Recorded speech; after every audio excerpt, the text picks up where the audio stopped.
Valentine's Day isn't just about flowers and chocolate. For some people, it's about opportunity. The kind that comes when someone's guard is down, when they're focused on romance instead of red flags, when they're willing to open doors for someone they just met. Tonight, I'm sharing 3 true stories that happened on Valentine's Day.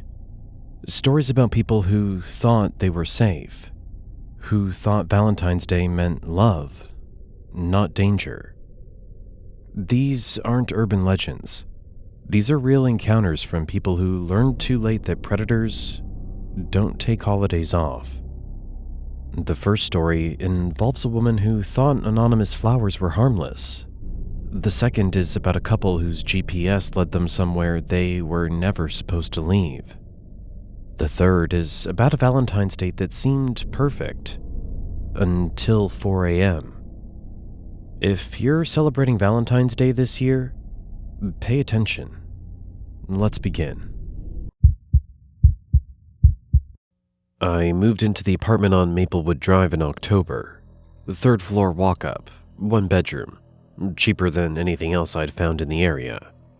I was 31, fresh out of a 2-year relationship, and I wanted something that was just mine. A place where I could breathe without someone else's mess everywhere.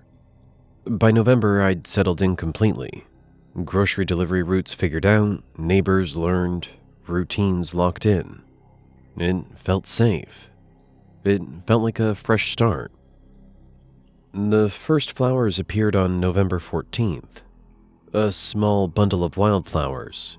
No card, no note, just left on my doormat.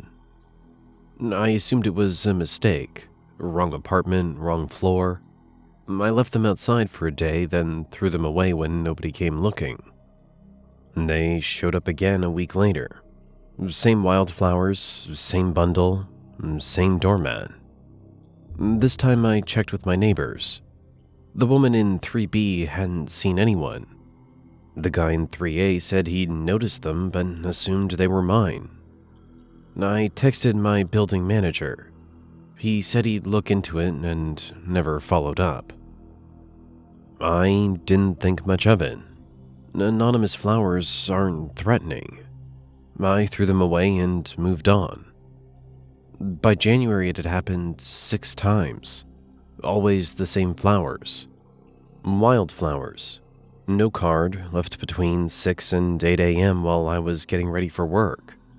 Whoever was leaving them knew my schedule. They knew when I was home and when I wasn't. That's when it stopped feeling like a mistake. I installed a Ring doorbell. Cheap one, black plastic. Mounted it myself on a Tuesday afternoon. Spent the next 3 days checking the app every hour, waiting for the next delivery. Nothing came. A week passed. 2 weeks. No flowers, no footage of anyone approaching my door. The hallway stayed empty, night after night, perfectly still. I almost convinced myself it had been nothing. Then February started. Valentine's Day was on a Wednesday that year. I wasn't planning anything special. I'd been single for 3 months, still adjusting. My sister had invited me to dinner with her and her husband, but I declined. I wanted to spend it alone, and prove to myself I could. I ordered Thai food, opened a bottle of wine, and sat on my couch with a movie I'd already seen twice. The apartment was warm, heater running, candles lit, the kind of quiet that's supposed to be peaceful. Around 8 p.m., I heard a knock. Not the doorbell. The knock. 3 sharp raps, deliberate, right on the wood. I checked the Ring app. Nothing. No motion detected, no video, just a still frame of my empty hallway. I got up and looked through the peephole. Nobody there. Just the hallway light buzzing faintly. I went back to the couch, told myself it was a neighbor's kid, Wrong door. But the knock had been deliberate. And something else. The hallway had smelled different when I opened the peephole. Something faint underneath the usual dust and carpet smell. Wet soil. Like someone had tracked mud up 3 flights of stairs and stood there long enough to leave it behind. I finished dinner and went to bed around 11. Locked the door, deadbolt, and chain. Checked the windows, all latched. I fell asleep with my phone on the nightstand, Ring app open. I woke up at 4:17 a.m. Not from a sound, from a feeling. That cold, sharp awareness that something in your space has changed. I lay still for a few seconds, eyes open, listening. The apartment was silent. No footsteps, no breathing, nothing. Just the heater clicking off the way it always did around this time. I sat up slowly and grabbed my phone, and checked the ring footage. The hallway camera showed nothing unusual. Empty hallway, dim lighting, no movement between 11 p.m. and now. That's when I smelled it. Something foreign. Not my detergent, not my candles. Something earthy and cold. Like wet soil and cigarette smoke. It was faint but unmistakable, drifting from the living room. The same smell. The same as the hallway on Valentine's night. I grabbed the pepper spray from my nightstand and walked down. The apartment was empty. I checked every room, every closet, behind the shower curtain. Nobody. But the smell was strongest near the front door. And when I looked down, I saw it. A muddy boot print on the floor, just inside the entryway. Size 10, maybe 11. Fresh. The mud was still wet, darker than the rest of the floor, catching the light from the kitchen.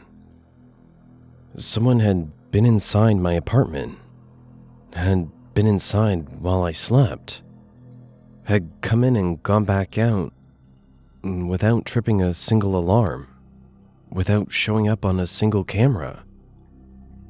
I called the police at 4:30 a.m. 2 officers arrived by 5. They walked through the apartment and took photos of the boot print. One of them examined my front door for 30 seconds and then pointed to the deadbolt.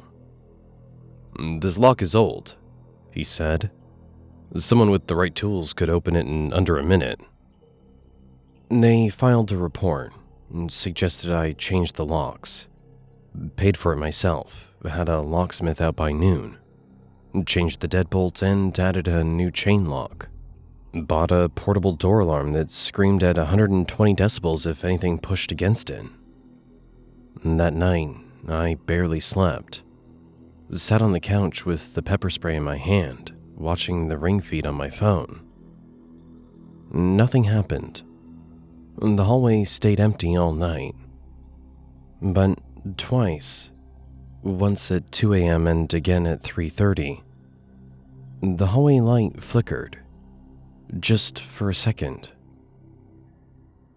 Over the next 2 weeks, I came home twice to find my apartment door unlocked. Nothing moved, nothing missing, nothing disturbed. Just the door unlocked, like someone had come in and walked around and left. I went back through my ring footage obsessively, frame by frame. On March 1st, I found it. A figure in the hallway at 3:08 a.m. Visible for exactly 4 seconds before disappearing around the corner toward the stairwell. Tall, dark jacket, hood up. I couldn't see a face. But the way he moved, slow, unhurried, like he had every right to be there, that stayed with me. I showed the footage to police. They identified him 3 days later. His name was Daniel Marsh. He lived on the first floor, had lived there for 2 years, the entire time I'd been in the building. They arrested him and searched his apartment, and found dozens of photos of me, through my windows in the hallway, at the mailbox. Photos going back to the day I moved in. They also found a set of keys. My keys. A copy made from my original, which I kept on a hook by the door. He'd copied my keys while I was at work. He'd been coming in for months. I pressed charges, got a restraining order, moved out the following week. Stayed with my sister until I found a new place, a ground floor unit at a building across town. Better locks, security system, the works. I felt safe again, or close to it. It took me 2 weeks to notice. The layout was identical to Maplewood. Same size bedroom, same kitchen configuration, same angle on the windows, the same distance between the front door and the bedroom. I hadn't noticed it when I toured the place. I'd been too focused on the security features, the new locks, the cameras. But someone had noticed. Someone had known exactly what I was looking for, and found it for me. I called the realtor who'd shown me the apartment, asked how she'd found the listing. She said it came through a referral, an anonymous one. No name attached. Just a listing and my contact information sent directly to her inbox. I changed the locks again that night, and put the portable alarm back on the door, and checked every window twice. It was the third window, the bedroom one, the one facing the street, and that stopped me cold. The latch was fastened, locked the way I always left it. But on the outside of the glass, barely visible unless you were looking for it, there was a single muddy fingerprint. Fresh, pressed into the condensation from the inside out, like someone had been standing right there, on the other side of the glass, and simply reached out to touch it. I still check them now, every night before bed, every single one. We'd been together 8 months. Valentine's Day felt like it mattered. Sarah had found a bed and breakfast 2 hours outside the city, middle of nowhere, rustic, the kind of place that sounds romantic, until you're actually driving toward it. I booked it without thinking. We left at 5 p.m. on a Friday. Traffic out of the city was brutal, bumper to bumper on I-94 for the first 40 minutes. Sarah was in the passenger seat scrolling through the B&B reviews on her phone, reading them out loud. I was half listening, half watching the road. Around 6:15, my GPS pinged. New route calculated. Faster by 20 minutes, it said. Take the next exit. I didn't question it. 22 minutes sounded good. I took the exit. The new route pulled us off the highway and onto a 2-lane road that cut through flat farmland. Fields on both sides, harvested down to stubble. Nothing but open sky and the last thin line of daylight disappearing behind the tree line to the west. No other cars, no streetlights, just headlights and dark road stretching out ahead of us. This feels wrong, Sarah said after a few minutes. She'd stopped reading the reviews. GPS says it's faster. GPS has been wrong before. She was right about that, but we were already on it, and turning around felt pointless. The road was straight, well paved, no reason to doubt it. I kept driving. Around 6:40, the engine coughed. A small hiccup, barely noticeable. I eased off the accelerator and smoothed it down. 30 seconds later, it did it again. Longer this time. A full stutter that made the car lurch forward. Sarah sat up straight. "What's that?" "I don't know." The third time it happened, the car died. Not dramatically. No smoke, no grinding, no warning lights. The engine just stopped, like someone had flipped a switch. I turned the key. Nothing. Turned it again. A click. Then silence. The dashboard went dark. We sat there for a moment, the only light coming from our phones. The road was completely empty in both directions. No visible houses, no other cars. Sarah checked her signal. 0 bars. I checked mine. Same. "There's no service out here," she said. "I know." I got out and popped the hood. Nothing obvious. No smoke, no loose wires, nothing leaking. Everything looked exactly the way it should. I closed it and leaned against the bumper, thinking. And that's when the truck appeared. It came from behind us. No headlights. Just the sudden presence of a vehicle pulling up and stopping about 30 feet back. The engine idled low, rumbling. And then the headlights came on. Full beams aimed directly at us, blinding. I held up my hand to block the light. A door opened. Footsteps on gravel. A man walked into the beam, hands visible, palms out. Mid-40s, maybe older. Heavy build, dark jacket. He smiled when he got close enough for us to see his face. "Car trouble?" he asked. "Engine just died," I said. "Won't start." He nodded like that made perfect sense, like he'd heard this before. "It happens out here. Cold weather does things to older engines."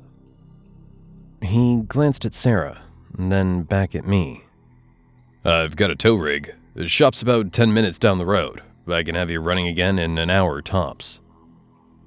Something about the way he said it felt rehearsed. Too smooth, too steady. Like he'd given this speech before, and knew exactly which words made people say yes. While he was talking, Sarah had her phone out. Not checking signal, holding it up, angled toward his truck.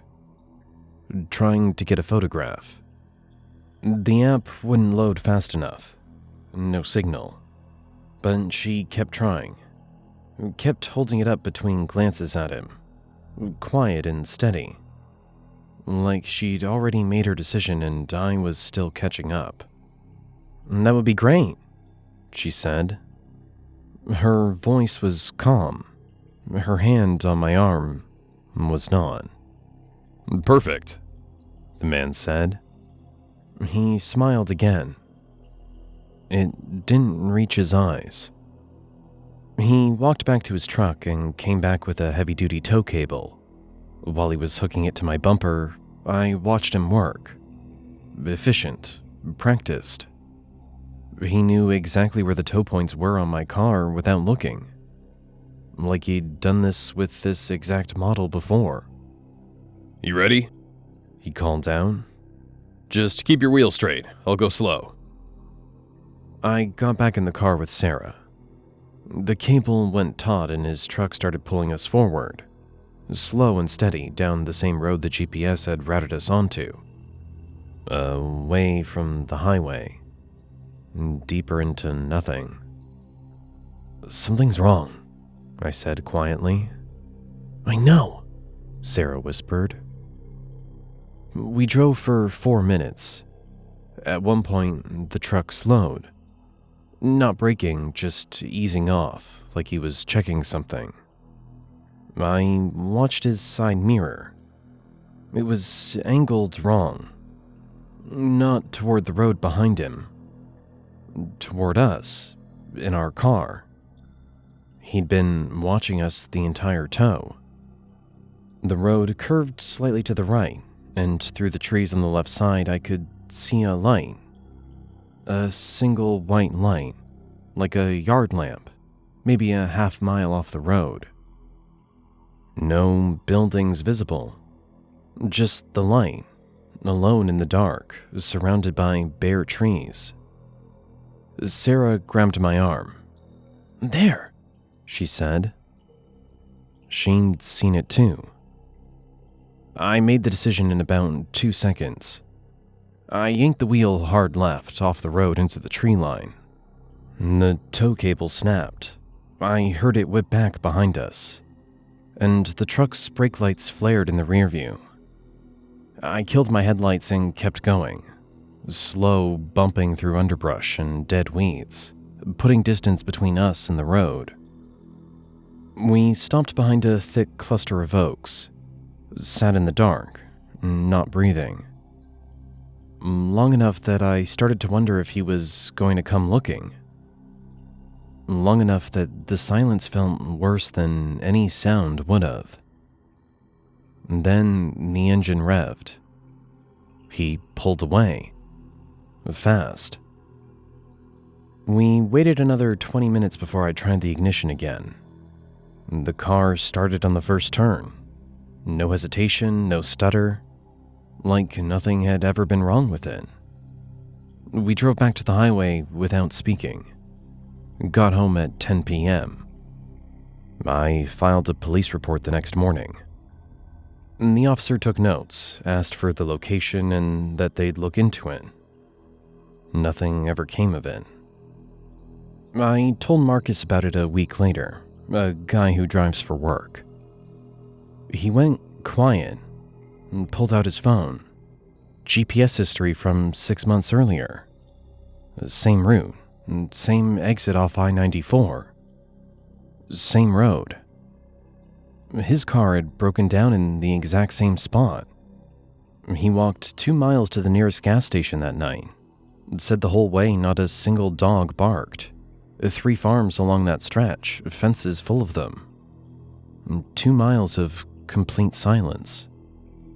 I checked my GPS the next time I drove that route. It tried to reroute me again. Same exit, same road. I overrode it manually, stayed on I-94. 2 weeks later, it did it again. Different trip, different time of day. Same suggestion. Take the next exit, save 22 minutes. I updated the app, cleared the cache, switched to a different navigation service entirely. Didn't matter. Every time I got close to that stretch of highway, something would push me toward that exit. A suggested route, a faster option. Small nudges, persistent, patient. Sarah won't drive at night anymore. Not on highways, not on back roads. She doesn't talk about that night, and I don't bring it up. But sometimes, when we're in the car together and the GPS recalculates, she reaches over and turns the screen off before I can see where it's trying to send us. I didn't notice anything was wrong until 4 a.m. That's the part that gets me. How normal everything felt right up until it didn't. Her name was Mara, or at least that's what her Bumble profile said. Blonde, mid-20s, worked in marketing somewhere downtown. The bio was short, 2 lines about hiking and cheap red wine. I'd been in the city for 3 months, relocated for work, and hadn't built much of a social life yet. Valentine's Day felt like the right night to try. We matched at 7 p.m. and talked for an hour before she suggested we meet. Not unusual.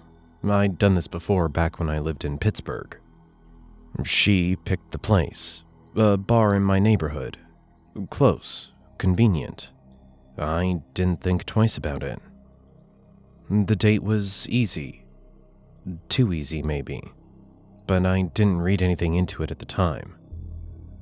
She asked questions and actually listened to the answers. Remembered small details I'd mentioned earlier in the conversation. My sister's name, the project I was stressed about at work. She laughed at the right moments. Ordered the same beer I did, without me noticing until after. By 10 p.m. we were back at my apartment. Her idea. She said she lived across town and the bar was closer to my place. Made sense. We opened another bottle of wine and put on something neither of us was watching. At some point I started falling asleep on the couch. She was next to me, legs tucked under her, completely relaxed. I remember thinking how comfortable it all felt. I woke up at 4:07 a.m. She wasn't on the couch. Wasn't in the bathroom. Door was open, light off. I sat up and looked toward the kitchen. Nothing. And then I heard it. The quiet click of a keyboard coming from my desk around the corner in the small office space I'd set up against the far wall. I got up slowly. Didn't say anything. Walked to the edge of the hallway and looked. Mara was sitting at my desk, laptop open. My laptop. The one I kept on the desk with the lid closed. She had her phone in one hand, aimed at the screen, photographing something. A document. I could see the layout. White page, columns of numbers. My tax return. The one I'd filed 2 weeks earlier and left open in a browser tab because I'd been too lazy to close it. She hadn't heard me, or if she had, she didn't show it. She was focused, methodical, photographing the screen, then scrolling down, photographing again. Calm, practiced. Like she'd done this 100 times before and knew exactly how long she had. I must have made a sound. A breath, a shift in the floorboard. Something. Because she stopped. Turned her head. Looked at me. No flinch. No wide eyes, no dropped phone. No stammered excuse. She just looked at me the way you'd look at someone who'd walked into the wrong room. Then she closed the laptop quietly, stood up, and tucked her phone in her jacket pocket. "I should go," she said. Her voice was the same as it had been all night. Warm, relaxed, unhurried. She walked past me toward the front door like we were ending a normal evening. I stood there and watched her leave. The door clicked shut behind her. I heard her footsteps in the hallway, and then nothing. I stood in my apartment for a long time after that. The laptop was closed. Her wineglass was still on the coffee table, half full. Everything else looked exactly the way it had before she arrived, like she'd never been there at all. The first charge showed up 3 days later. $34.50 at a store I'd never heard of 3 states away. I called my bank. They flagged it, froze the card, and sent a new one.